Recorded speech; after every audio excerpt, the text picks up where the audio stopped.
ഭാവി കേരളത്തിന്റെ മുഖ്യമന്ത്രിയും പ്രതിപക്ഷ നേതാവും ആരാകണം എന്നതിലെ തന്റെ അഭിപ്രായം സോഷ്യൽ മീഡിയയിലൂടെ പങ്കുവച്ചിരിക്കുകയാണ് സംവിധായകൻ അൽഫോൻസ് പുത്രൻ. കഴിഞ്ഞ ദിവസം ഇതുമായി ബന്ധപ്പെട്ട് 2 പോസ്റ്റുകൾ അദ്ദേഹം ഷെയർ ചെയ്തിരുന്നു. സുരേഷ് ഗോപിയാകും അടുത്ത മുഖ്യമന്ത്രി എന്ന് കരുതി, പിന്നത് മാത്യു കുഴൽനാടനാകുമെന്നും അത് കഴിഞ്ഞ് രാഹുൽ മാങ്കൂട്ടം ആയിരിക്കുമെന്നും പിന്നെ ശശി തരൂർ മുഖ്യമന്ത്രി ആയേക്കുമെന്നും ചിന്തയുണ്ടായി.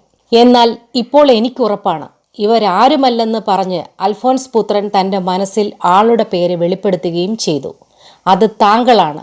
ജനങ്ങളുടെ പ്രശ്നങ്ങൾ കേട്ട ഒരേ ഒരാളാണ് താങ്കളുടെ പിതാവ്. താങ്കൾ അതിൻ്റെ തുടർച്ചയാണ്. നാടുവാഴികൾ നിങ്ങൾക്ക് വേണ്ടി എഴുതപ്പെട്ട സിനിമയാണ്. ഞാൻ നിങ്ങൾക്കൊപ്പമുണ്ട്. കറുത്ത ഷർട്ടും വെള്ളമുണ്ടും ധരിച്ചവർ നിങ്ങൾക്കൊപ്പമുണ്ടെന്ന് എഴുതിക്കൊണ്ട് ചാണ്ടി ഉമ്മന്റെ ചെറിയൊരു വീഡിയോ ശകലവും അദ്ദേഹം പങ്കുവച്ചു. സുരേഷ് ഗോപിയെക്കുറിച്ചും അൽഫോൻസ് പുത്രൻ പറയുന്നുണ്ട്.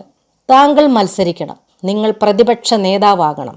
ഉമ്മൻചാണ്ടി സാറിന്റെ മകൻ ഇക്കുറി വിജയിക്കും. താങ്കൾ അദ്ദേഹത്തെ പിന്തുണയ്ക്കും എന്നെനിക്കറിയാം. താങ്കൾ ആദിവാസി സമൂഹത്തിനായി കീശയിൽ നിന്നും ചിലവിട്ട 5 ലക്ഷം രൂപയുടെ മൂല്യം എത്രത്തോളം ഉണ്ടെന്ന് ഞാൻ പറഞ്ഞ കാര്യം ഓർക്കുന്നു എന്ന് കരുതട്ടെ.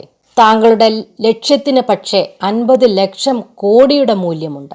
പിന്നെ ഒരു സ്ത്രീയുടെയും അനുവാദമില്ലാതെ അവരുടെ ദേഹത്ത് സ്പർശിക്കരുത്. അതുമാത്രമാണ് താങ്കളിൽ ഞാൻ കണ്ട ന്യൂനത. അത് മാടമ്പിത്തരമായി പോയി. എനിക്കിപ്പോഴും നിങ്ങളിൽ പ്രതീക്ഷയുണ്ടെന്നും അൽഫോൻസ് പുത്രൻ എഴുതി.